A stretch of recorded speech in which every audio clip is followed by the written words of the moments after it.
If you can please your boss before they even ask the questions, you go up the ladder really fast. So going up, I was pleasing the man. Going down, I had the right type of leadership, and I loved my people and took really good care of people. But I was driven, when I talked about being driven by the wrong thing, it was about please the man, make money, do the right thing so I can be okay. Right. So how is that now my superpower? When you and I talked before, Yep. I had articulated in my mind what your CPOP is. As you talk, you're talking about it. But I'm going to bring something into your now forward CPOP that will be powerful. So first, let's go back to the transition. First thing is you may want to think about it. Was there something that caused you to not be the human you want to be? Kryptonite. When you figured out how to fix that, your ability to transition, your ability to do this yourself may have been painful for you to do. That your ability to allow others to do that is your superpower. Okay. That makes sense. Okay. I'm Art Blanchford, and this is Life in Transition, a podcast about making the most of the changes we're given. As a married father of 3 teenagers, a longtime global business executive and adventurer, I've been through hundreds of transitions in my life. Many have been difficult, but all have led to a depth and richness I could never have imagined. You'll get to hear all about them on this podcast so that together we can create more love and joy in our lives, no matter what transitions we are going through.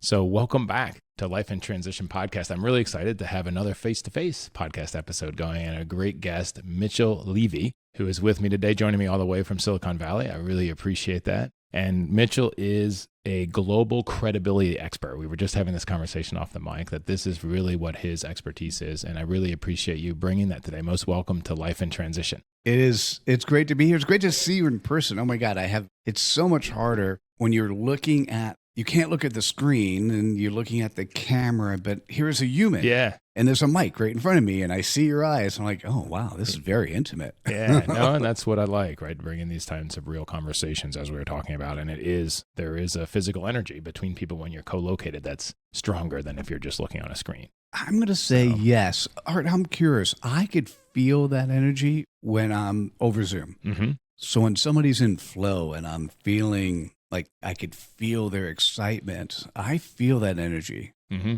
Yeah. It's not the same as in person, though. That's right. You can get that connection, but it's not the same as if you really get in the same physical space. So I really appreciate it. I remember something roughly called the Cowboy Philosopher that I read his emails for a while. One of the things he said was make friends you can smell.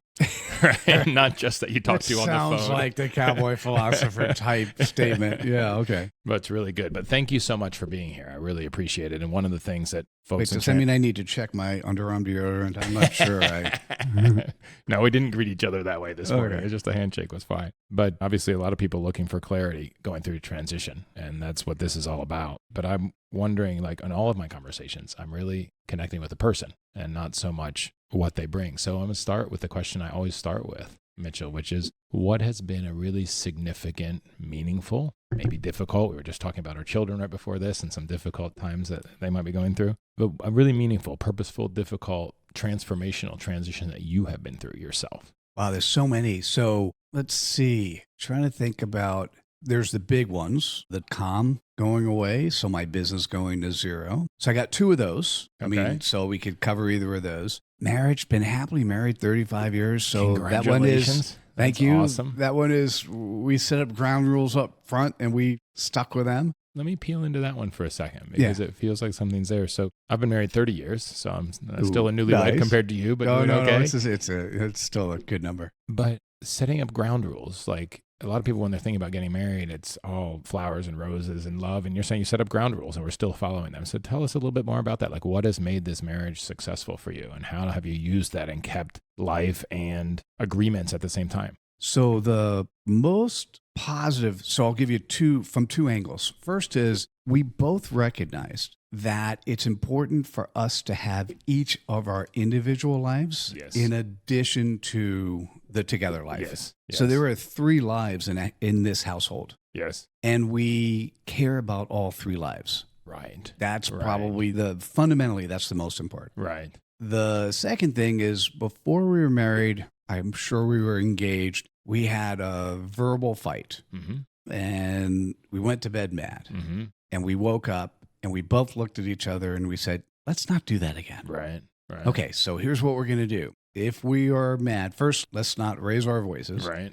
Right. And second, let's make sure we talk it out so that it's done before we go to bed. Right. Then we only had to say that once because it was not fun. Yeah, no, that's for sure. That's for sure. I can't even remember it's so irrelevant. That's the interesting thing. For most people, whatever the topic was, it is so irrelevant. It doesn't mean anything. It is, as humans, men more than women, we want to prove ourselves right. So I was probably trying to prove myself right in some place where she bore her heels. Right. And at the moment, that's what's more relevant is we both said, let's not do that again. Right. No, for sure.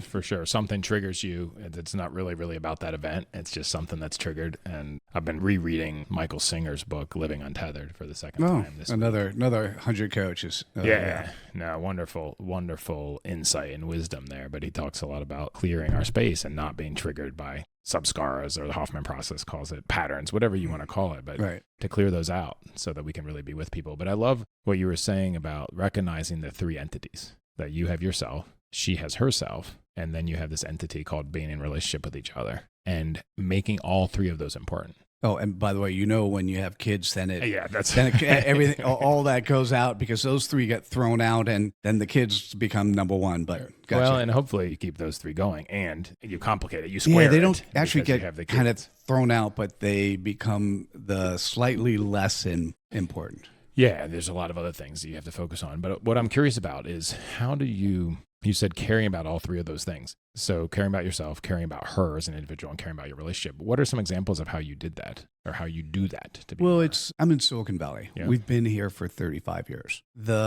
Always the right question is, how do you make friends? So as for me, as an extrovert, how do I make friends? Almost every day I have an opportunity. Art, this is potentially a blossoming. If I just did this online and I was in town, if I didn't actually come here, we may not have had that same opportunity. Now that we've done this, we're like, what's next, right? So making friends is, as an extrovert, something that's relatively easy for me to do. When I go to conferences and let's say we're at a conference, there's 100 people or 500 people, I'm going to have somewhere between 3 to 10 really powerful conversations. I don't need hundreds. Right, for sure. And you can't any one of those anyway. may end up being a casual friend or even a good friend. Mm-hmm. Now, my wife is not exposed to the same thing, so she has a different set of friends. And in Silicon Valley, real estate just continues to go through the roof. Yeah. That's why we have so many of you guys living here now. By the way, you could say that almost about any very cool city. Right.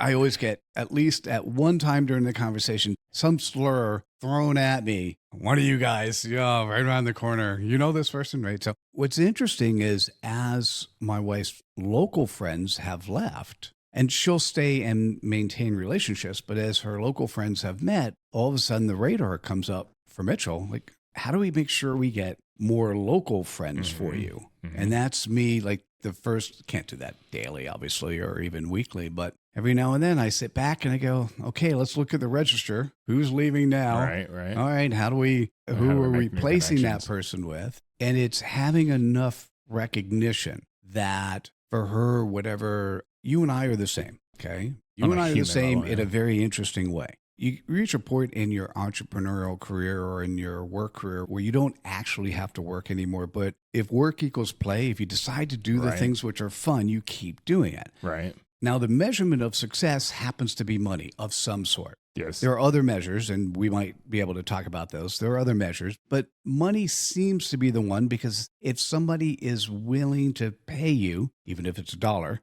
there's a transaction. There's something there that makes it more powerful than if you do something for complimentary. Yes. Right. And so when you're at that stage where you can do what you want and you don't have to play anymore, the question becomes, well, what do you do? For me, I will play in this way the rest of my life. Right. As long as there's somebody who, if I can add value to a person or a company or a group's life, I will. Yeah. My wife's different, right? And so we always find my son is 26. So at the time he was 2, we rented a house in Europe for a month, and we invited friends and family, typically over the summer. Right. We did that consistently up until COVID. COVID threw us off schedule, Right. and next year will get us back on schedule, right? And that was sort of the balance for her. And that was actually my gift to her, right, in terms of what's going on. I'll tell you an interesting story. We're all over the place, by the way, if you hadn't figured that out. I'm going to bring us back in a minute, but go ahead. I appreciate that. So my son was a year and a half. I was working 7 days a week. Right.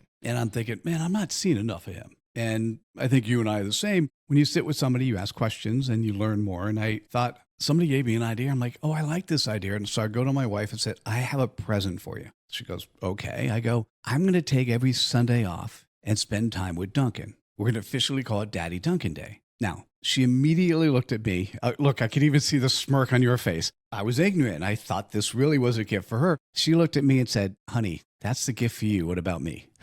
Right, I mean, you knew that right away. Right. I'm still naive. I'm like, oh yeah, of course. And I said, well, give me a couple minutes. And I literally, I could still feel the energy. We were still in a hug. I said, don't leave. I'm going to come up with something. And when it took me a minute, I said, you love Europe. What if I took off 4 to 5 weeks a year? If you could do all the booking and I'll only do the emergency stuff, we'll go to Europe once a year. And the truth is, she didn't really believe it even after booking the first trip. And in our first trip, we had a nice place in France. Everyone we invited didn't quite believe it. We only had 3 couples come. Right. The following year, we had 28 people, which was amazing. Nice. So That's lovely. No, that is a gift for sure. And I think marriages, especially for people that are working hard, it is a balance. And I think it is really important to recognize those 3 entities and to keep pouring into those. And that's super important. And I feel lucky and blessed to be as far into marriage as I am. I guess I always knew I would be 30 years in. I never knew it would be this good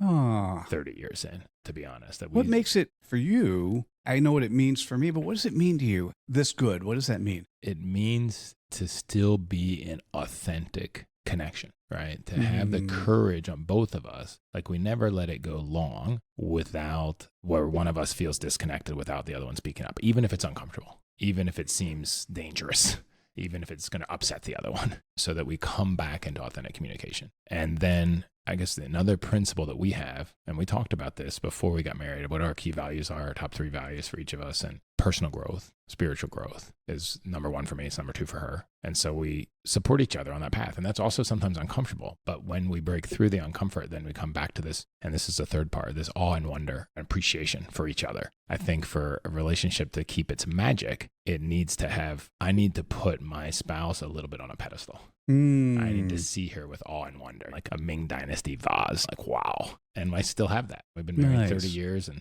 3 kids, all adults now, and getting ready to be empty nesters. And we still have that, which is really beautiful. And every time I start to doubt it, every time things get difficult, voicing that difficulty and having the courage to say, this is the way I'm feeling, this is what's going on with me, it brings it back together. Nice. By having those courageous conversations. And they're not comfortable. We were talking earlier about things aren't always comfortable, and they're not the way it's meant to be. But if you have the courage to face the discomfort, to face the dark, stormy waters, and stay solid in that, you come through to the other side, and that's where the reconnection and the continuation can come from. You made 2 points there that what's really interesting for my wife and I, it is so common for us to be in an area of just so authentic communication, whatever it is, that it's not uncomfortable at all because it's complete vulnerability. It's complete understanding that the person on the other side is really interested in being of service to me. Yes. Period. I mean, it's credibility, the intent and commitment to do the right thing. She has the intent and commitment to do the right thing for me as a servant leader to make me a better human. And I need to be coachable. Right. And absolutely. And so it's not that it all is beautiful. What's interesting though, is I agree with you. It's that pedestal. When I see someone who's 5 or 10 years into marriage and says something about their spouse, I'm like, I don't mind. You could tell me anything you want, but in order to be successful for a long-term marriage, you never say anything negative about your spouse, period. Because what's important is that you're always her cheerleader. Or the other way around, right? And because it comes down to, if you put that other person, if you're honored and happy to say, hey, this is my spouse, I'm going through life with this human, it changes who you are and how you show up and even how you perceive information when it comes in the door. Absolutely. And there's places you get to in that relationship that you can never get to if you don't have that 100% commitment, right? If there's always a little bit like, well, if it gets too much, I can leave. Then you never get a chance to experience the things you get to experience if you're 100% in. What I was thinking and saying is you often hear about the divorces that happen where one person grew and the other didn't. Yes. And I'm going to say it is absolutely this. I was thinking about my marriage between 2019 and 2020. I interviewed 500 thought leaders on credibility. And if I'm going to do something like that right, I'm going to be a different person at the end, which I was. Yes. And who I am now, holy cow, so much different than when I started. Right. What the other spouse needs to do in a good marriage is just accept whatever's happening. Right. And obviously, if I went in a direction that would be far off of her values, she'll need to let me know. And occasionally she'll question some of the things I say. Did you really mean, you know what this sounds like to me, honey? And I'm like, I didn't think I said it that way, right? But that person who's me, who I am now, is different than the person she married. And that's, if you really care about the three entities, by definition, they need to change over time. Yeah, absolutely. Absolutely. And to evolve. And the only way to do that is by having the authentic conversations and being willing to, and it sounds interesting, but it's like being willing to grow yourself and being willing to even risk the relationship for being the best human you can be, because that's what saves the relationship, that you show up in the right way for each other and for the relationship as a whole. And what I'm really clear about with my spouse, with my wife, no matter what she wants or what she does, I'm, like you said, I'm her biggest cheerleader, right? I want her to be successful. I want her to live life the fullest. And I don't want her to get stuck in fear, or I don't want her to let me to get stuck in fear, right? And to keep moving forward. So that's a big one. And that's a big transition for sure for all of us, especially ones that have made it 30 years or 35 years as you have. You mentioned another one, which was going through the .com and losing your business. What was that like for you? Fun.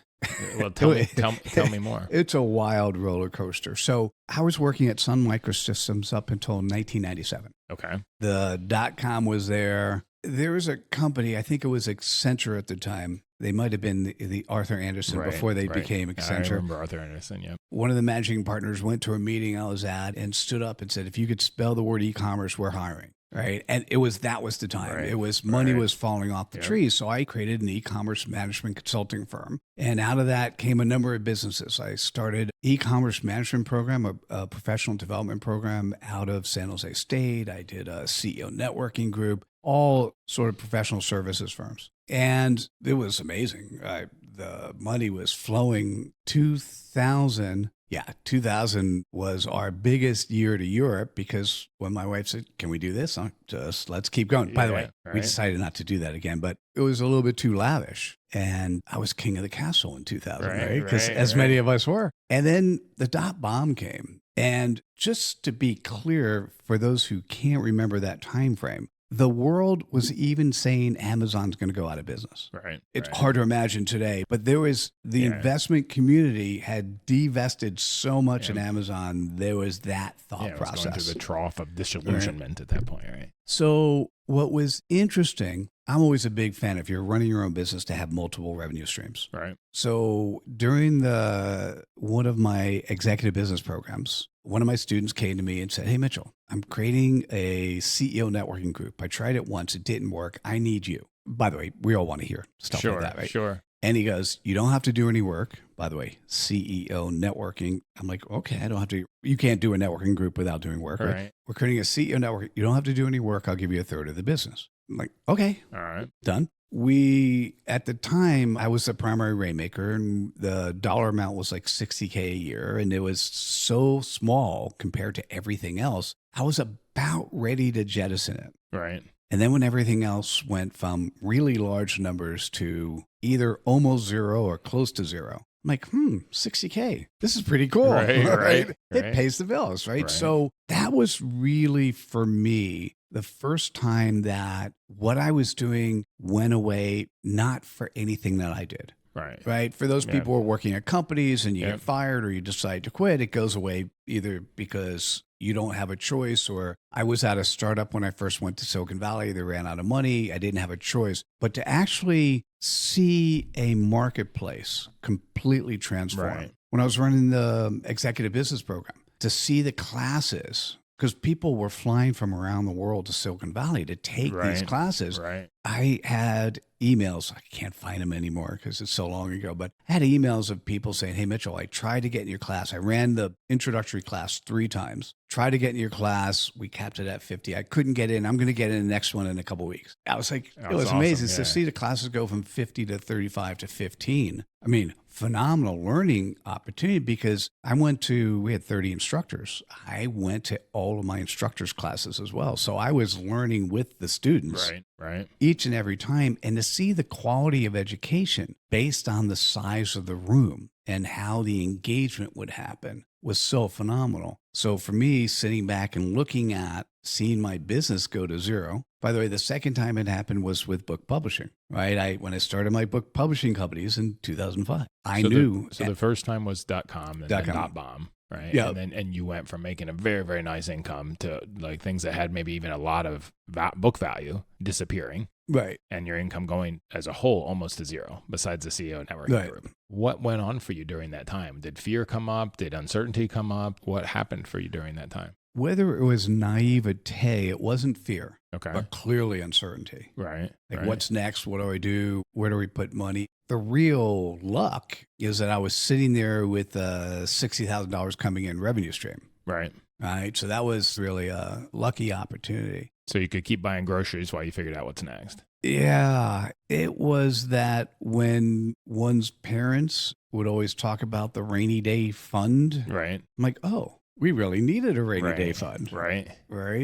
We needed something just in case. Right. Just trying to think about what else. Part of it sometimes is who am I? Yes. Right. What's the next evolution? I really like this stuff, but now that everyone knows what e-commerce is, and I can't, typically at the time it was $5,000 a day consulting, speaking was 5 to 10K keynotes. Right. But it was on e-commerce. Right. And when that market dried up, it zeros. So the question is, as a speaker, who are you if your audience doesn't want to know what you're talking about? Right? So come back to that because you said like the next step was who am I or what's next, right? Like what's the next evolution of me? How do those fit together? Like you said, who am I and what's the next evolution? Like what's the next, like when I think next evolution, I'm thinking, what am I doing next in business? All right. Or maybe it's what am I doing next for growth? But who am I seems to be a very much deeper question. But those came out from you in the same sentence. So talk about that for a second. I can answer this question now with what I know after the research in a better way than I could have answered it then. Okay. Then I did what I did intuitively, but I could tell you what I do know now. So I'm going to throw out a couple stats.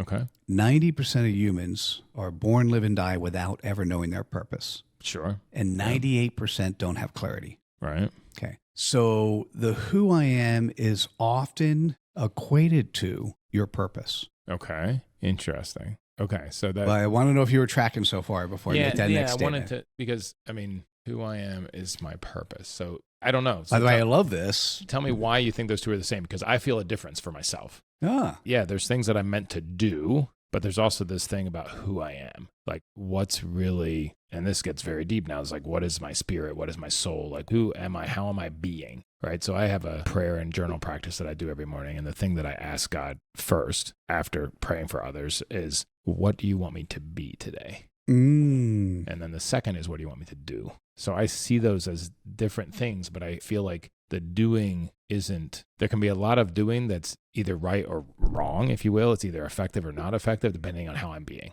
So if I'm in the right state of being, if I have the right state of mind, if I'm channeling God in what I'm doing, then almost anything that I would be doing, whatever action, may be the right one because of who I'm bringing to the party. So I'm going to say yes. And conversely, if I'm not in the right state of being, then whatever I do, whatever action that's on the list today, whatever's in the calendar, may be totally ineffective and not creating value. Got it. So by the way, in terms of establishing community, one of the fundamental tenets, a friend of mine, a guy by the name of Lucas Root, has six tenets of community, and one of them is having a common language.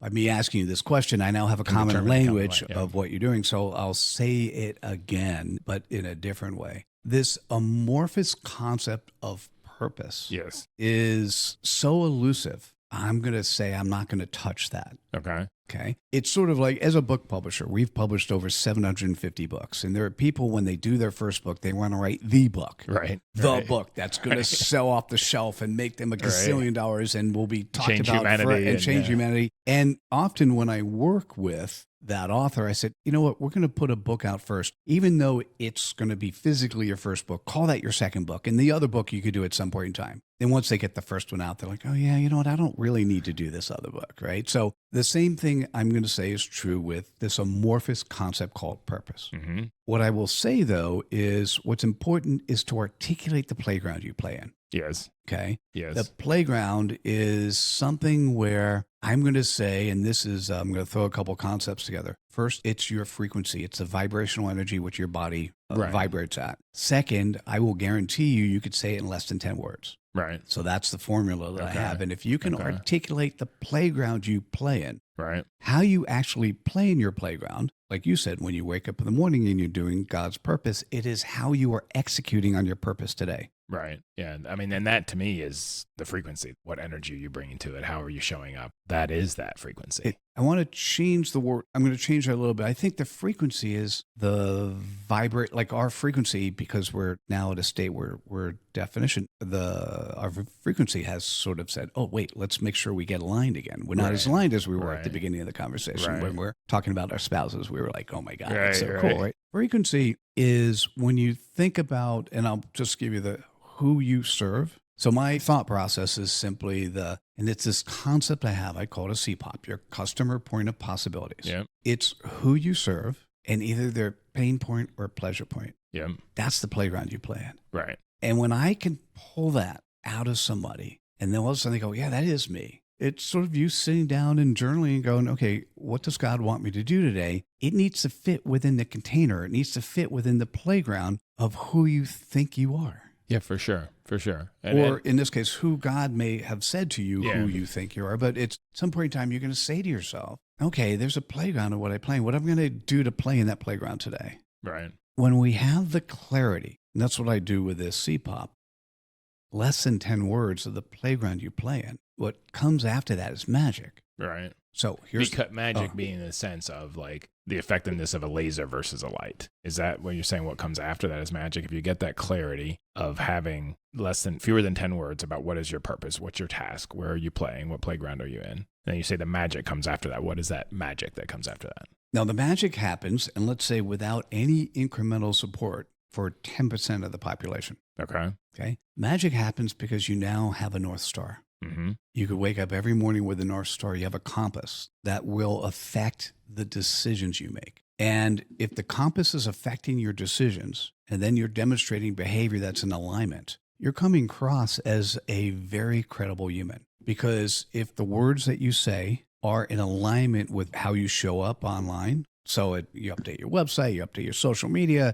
you have this less than 10-word phrase, encapsulation of who you are, that compass will allow you to then stay focused. Mm-hmm. And if you're staying focused, first of all, you're feeling good. So, by the way, I feel our energy coming back, right? Mm-hmm. So what happens is your energy starts flowing. You're more productive because you're in your zone. You've heard people say, I'm in the zone, I feel good, I'm in flow, right? What also happens is other people feel that, or they may see it or feel it without actually knowing what it is. Sure. Because you're in alignment. When you're in alignment, the people who need you, they get attracted to you. Right. That's that law of attraction thing, is if you're putting out who you are, not shouting from the rooftop, but maybe in some cases you are, but if you're putting out who you are authentically, and people see that you're a servant leader, that you're adding value, that you're doing the right thing, that you're also coachable, you don't know it all. Right. Somebody on the other side's going to come back and go, I resonate with you. The magic is when you get to a crossroad of a decision, the decision's made because it fits inside the compass that you've created for yourself. So it's interesting. So a couple things coming up for me as you're saying this. Most of my life and my career was very much driven by that. Have a vision, have a North Star, have a tree out there that you're going for, and then you go to that no matter what, and you get that result. And that's sort of the epitome. It's what we've been taught. Exactly. It's not right, but it's what we've been taught. Epitome of the American sort of ethos. But I also think it's not right where I am in my life now, and hence this podcast and everything else that I'm doing called Life in Transition, right? I think now it's like what I'm working on is like showing up as the right way and having the right beingness and not being necessarily connected to what comes out of that. Right. I align 100% with what you say. Like Van Gogh said that when a man commits himself, then providence moves also. Right. And that is true. And to not think I'm wise enough or know enough to have figured out exactly how the end game is going to be. Right. I love this little book that I read. I was telling you before we got online about doing these nature leadership development. And a book I read for that and that we use for that is called The Lion Tracker's Guide to Life by Boyd Vardy. And it's a very simple book by an actual lion tracker in Africa. Fun. But the thing that was so antithetical to all of my training, if you will, about how to be successful before that was he said, I have no idea when I'm tracking a lion, I have no idea where I'm going, but I know exactly how I'm going to get there. It's the opposite of everything else of, I know where I'm going. I don't know how I'm going to get there, but I know where I'm going. Do you want me to give you and your listeners a model? Sure, because I think that, to understand, and just to say when you're lion tracking, he said, because you have no idea where the lion is. And if you try to figure out where the lion is, you're going to miss it. But if you just find the next track and you just go to the next track and you just go to the next track, then eventually you get to the lion. Before I share the model, though, tell me why that was the antithesis for you. Because for me, I grew up in the automotive industry, right? So our heroes there were some that I really do sort of feel like were heroes, like Alan Mulally that we talked about. But then there's also the Carlos Ghosns of, we're going to do this no matter what, right? Or we're going to create this result no matter what. So here's the goal. Here's what we have to accomplish. And then you do whatever's necessary, however's necessary to make that happen. Sun Microsystems, Scott McNeely followed the automotive processes he got from his father. And that was exactly his philosophy. Yeah. And so that was have a vision, have a North Star, have a fence post, and you keep your eye on that. And whatever happens, you block everything else out and you make that happen. Whereas this other one, and the difference for that was that, and I never lived into this completely, but this is what I felt like I should do, is that everything else gets blocked out. You have one thing and you make that happen. Instead of be the kind of person that you should be, connect with people, be in the right way, and then see what magic happens. You talked about the magic happening, right? And so that's what I'm trying to live into now in my life is, okay, let's show up as the right way and then see what magic can happen. Nice. I still see that there is magic in action, in knowing a North Star and being, like if things aren't clear, do the next step, right? Do the thing that's in front of you, right? But I think it's very different than trying to control for a certain outcome than it is to say, okay, what's my role to play here? How should I show up? How can I best serve the situation, right? What is expected of me from God or from life in this moment? And am I clear enough? Am I clean enough? Have I done my own work enough that I can show up and participate to be the right conduit, as Chip Connolly says these days? Fascinating. That's the journey I'm on. And it's so different than what I've been on previous in life that I have a lot of lack of clarity as well. But it feels much more organic. And I think about this quote that somebody told me, I don't remember who, I'd love to attribute it to the right person because it's starting to get attributed to me. But when I was running a big business in China, somebody I read or told me said, a happy life, like we're all doing everything because we want to be happy. We want to feel good in here, right? A happy life is merely a succession of happy moments. But most people forgo the happy moments in pursuit of a happy life. That's a great quote. Right? Isn't that wonderful? Yes. So I'm working on the happy moments in my life now. Well, we got one right now. Right. Absolutely. And I love this podcast for that very reason. I love doing this. This is really, I'm always smiling when I finish a podcast in my heart and on my face. Nice. Right. No matter what the conversation is. So that's something that is in my arena, right, to play in because of the way that it makes me feel in the moments that I have in that. But I really tried to live into that and not have so much like one of the quotes that is mine that I say a lot came downloaded to me was, life to me is no longer a monument to be built. It's an unfolding adventure to be experienced. Right. So I don't have some like, I have to go create this thing in order to be okay. I want to be okay. And then how can I serve the moment? How can I serve the people around me? How can I do the right CPOP? So the question I'm going to say, what came out of this conversation for me, and absolutely an article I'll write and start talking about is, do you have the wrong North Star? Because the North Star is never defined with a dollar amount or a percentage of marketplace. That's not North Star. Yeah. And I think maybe in business, I did have the wrong North Star. And also there was a lot of things that my personal motivations were also, some of them are unhealthy, right? They were driven out of fear or other things. But I guess the thing that when I hear North Star, and maybe this again comes from how much I spent the first 45, 50 years of my life. When I hear North Star, it's often about some sort of tangible result. And when I listen to you say North Star right now, I think more about a way of being. By the way, thank you for giving me incremental. I've not had this level of conversation about North Star before.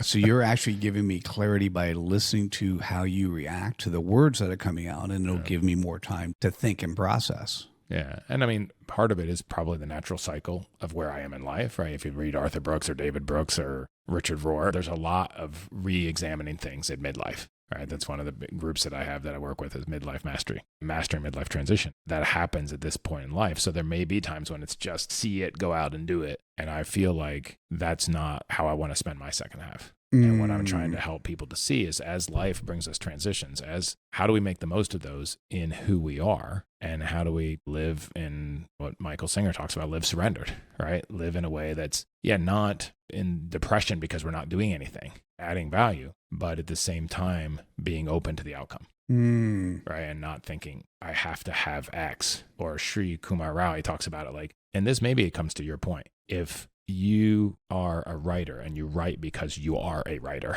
that's your vibration, that's your frequency, then you don't have to have a 10 million bestseller in order to be happy, because you're happy doing what it is that you're to do as being a writer. And that's maybe the difference, right? Then looking for external metrics that are North Stars versus processes, I'll say, or states of being as North Stars instead. So I have thought about this some, as you can tell. Yeah, I love this.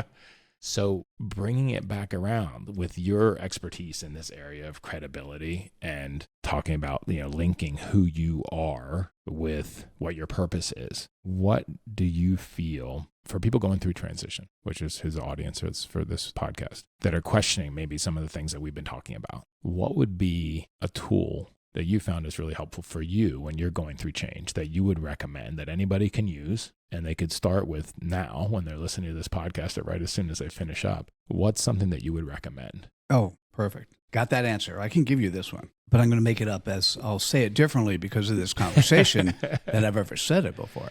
First thing I would allow you to internalize, and this is often you often hear Simon Sinek say why is most important. Why is probably the third or fourth thing. But why is important? Yeah. When someone's going through transition, there are different stages of transition. And so as a generic audience, I'm going to say something I would not normally say. And that is what I'd like that person to be thinking about. What I'd like you to be thinking about is, what was your kryptonite? Mm-hmm. What was that thing sometime in your life that caused you such angst that you then spent the time and energy to get over? Yeah, I know that very clearly. Okay, because that's your superpower. Interesting. So that's my superpower. Interesting. I never thought about that. So the kryptonite, I have a podcast episode about this. I think it's 7 or 8, was wanting to please the man, like being afraid that I'm not okay as I am, so I have to do something to please others. Right. And that comes from a very specific experience of being raised in a religious cult in a very tough way. Wow. Right? And that's it. It made me incredibly successful in large multinational corporations, because if you can please your boss before they even ask the questions, you go up the ladder really fast. Right. So going up, I was pleasing the man. Going down, I had the right type of leadership and I loved my people and took really good care of people. But I was driven, when I talked about being driven by the wrong thing, it was about please the man, make money, do the right thing so I can be okay. Right. So how is that now my superpower? Ooh, I'll get there. Okay. But the answer is, when you and I talked before, Yep. I had articulated in my mind what your CPOP is. As you talk, and I'll give the definition to the audience, but as you talk, you're talking about it. But I'm going to bring something into your now forward CPOP. Okay. That will be powerful. So first, let's go back to the transition. Yeah.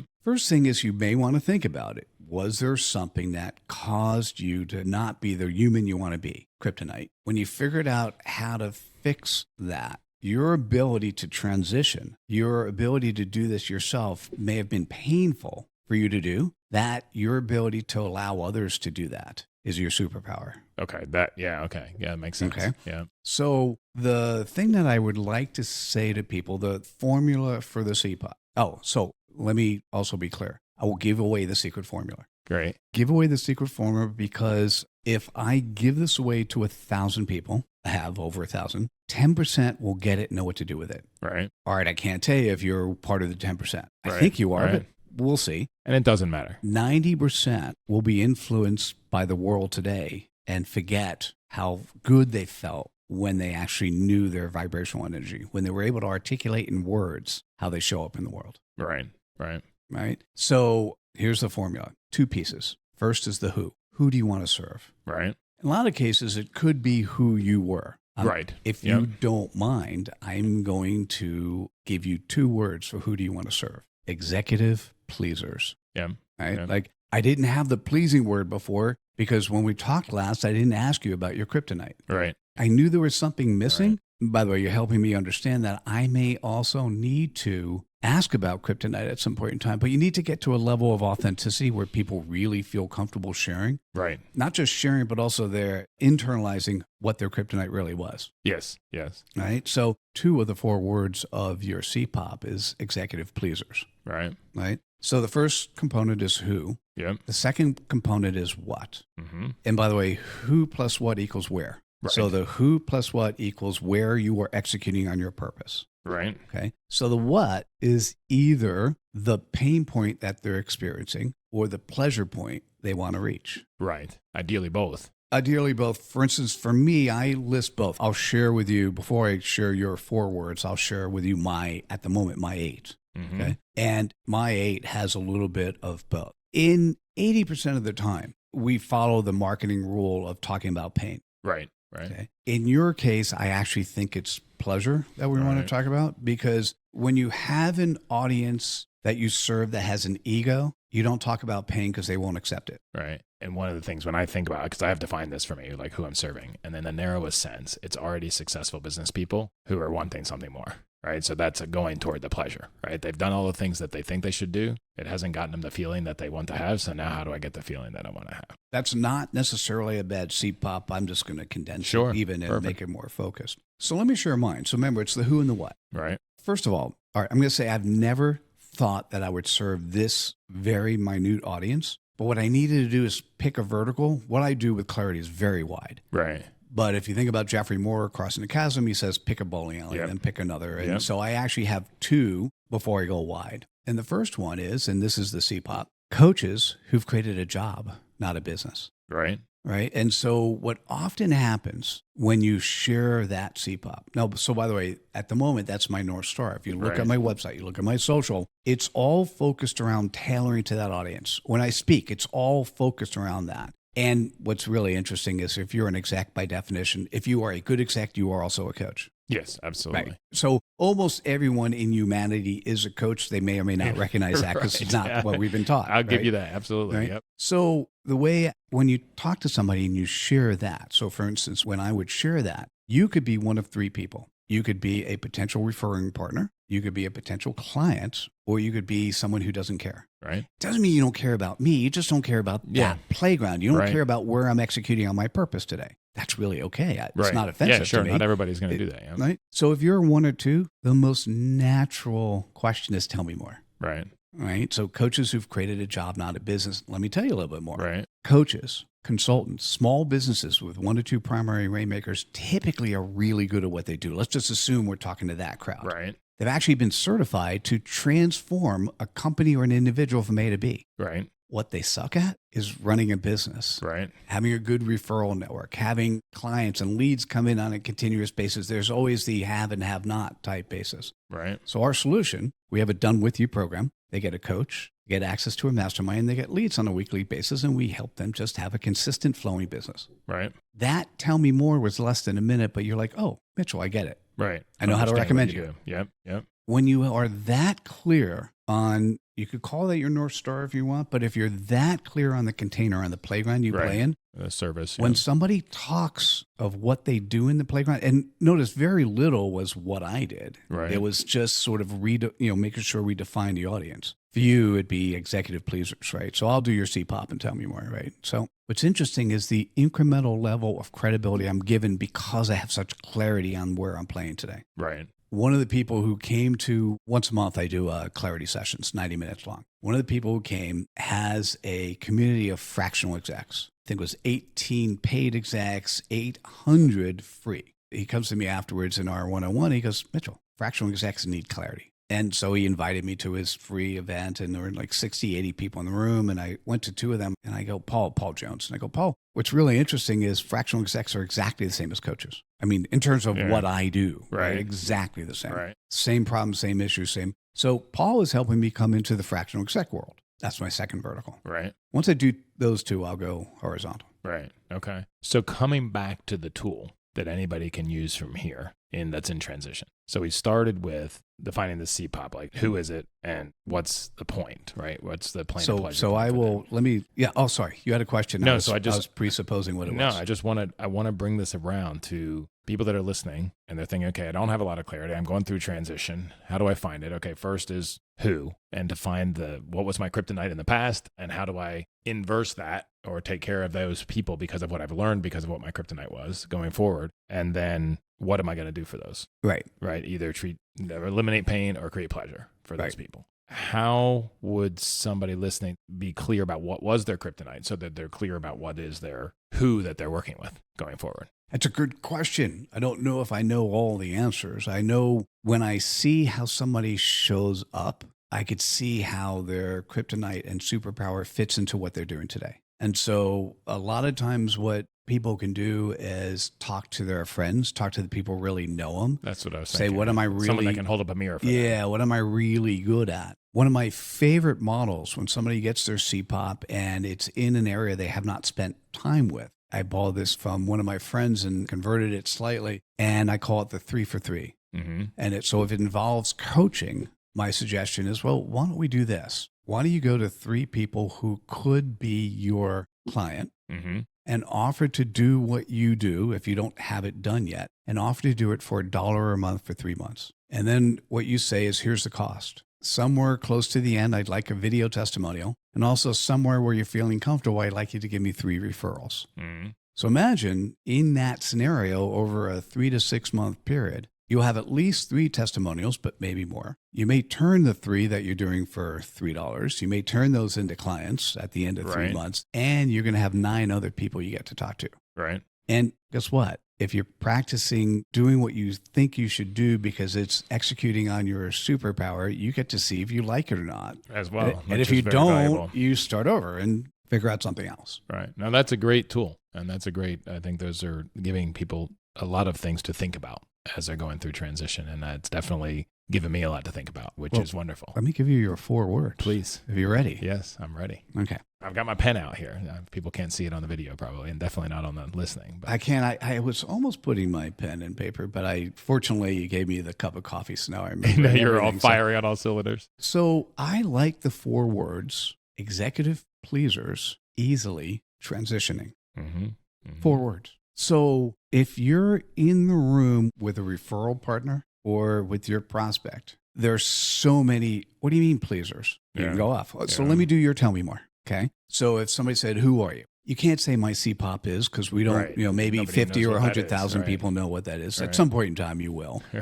Right. So what you do instead is you position for a short, brief comment coming next. If somebody says, if I'm you at the moment, what do you do? Based on my experience in life, there's an audience that I'm attracted to that I work really well with. Pause. Executive pleasers, easily transitioning. Pause. All right. Let me tell you why I do this. This was me. I went through my corporate life really successful as a pleaser, and it sucked for me emotionally. Right. I was not the person I needed to be. It took me a while to get over it. And after getting over it, I realized that this is a place I want to serve others, and I can help others do that. A lot of times I do it with nature retreats. And so if this is something you're feeling you need to do, let's have a conversation. Yeah. 50 seconds. Wonderful. I love it. Thank you very much. You're welcome. Honest. My pleasure. So but look at that smile. Look at how you're feeling.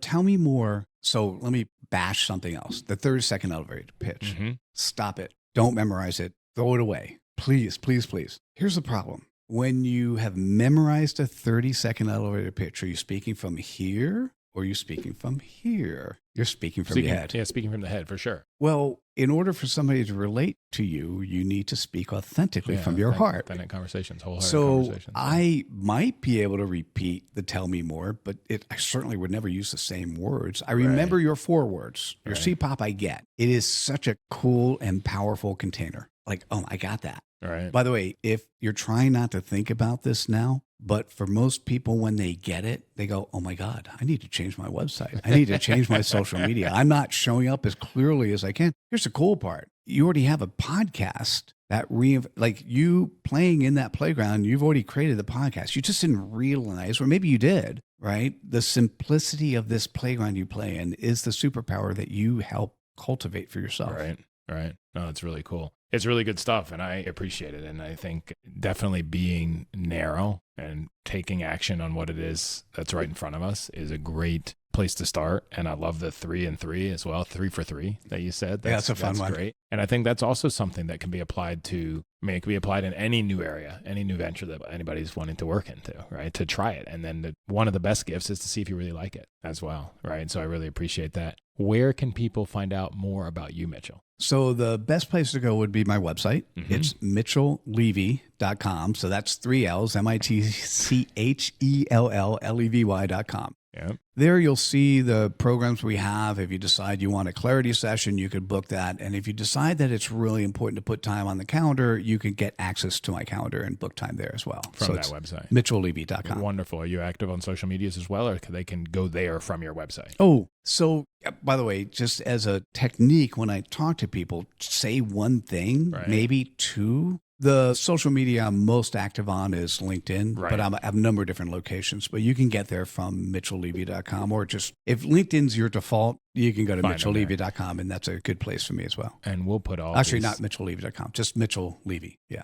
I'll be the guy with a hat that pops up. Yeah, there we go. No, and that's another good telltale that you always have the hat. We'll put all this in the show notes as well. But thank you so much for taking the time to come be with me in person today. I really appreciate it. And also for your insight and for the authentic conversation. I think it's really fun to challenge and sharpen each other and to debate things and align on things and to learn together. So I'm going to say 2 things. Yeah, first, please. Thanks for making me really think about North Star and how to define and focus that energy more. And second, I now see you. Yeah, thank you. That's really cool. That's really powerful. And now I get a little emotional because I feel like I love the movie Avatar because of that line. Have you watched Avatar? And both of them, where they say, I see you. And the first one, it's very much more dramatic, right? Where they first, I see you, right? And I think to me, that's more powerful than even saying I love you, because love is there's so much baggage on it, like God and many other words that we have. There's so much baggage on it, and there's so many different definitions, whereas everybody needs to be seen. Everybody wants to be seen. Nobody wants to be watched. And love that line. To see people is really powerful. So thank you for seeing me. I really appreciate that. Oh, it's really cool. Yeah. And this is what we want your audience to have. This is where the place that I play ultimately is I want us all to be seen. Most importantly, if we see ourselves, that will allow us to be better servants to others. Absolutely. Absolutely. On that, we'll park it. Mitchell, thank you so much. I really appreciate you joining us on My Life pleasure. in Transition. Thanks you so much. I can't wait to hear what action you are taking. Connect with me on LinkedIn or our website, lifeintransition.online, and let me know. Let a friend know too.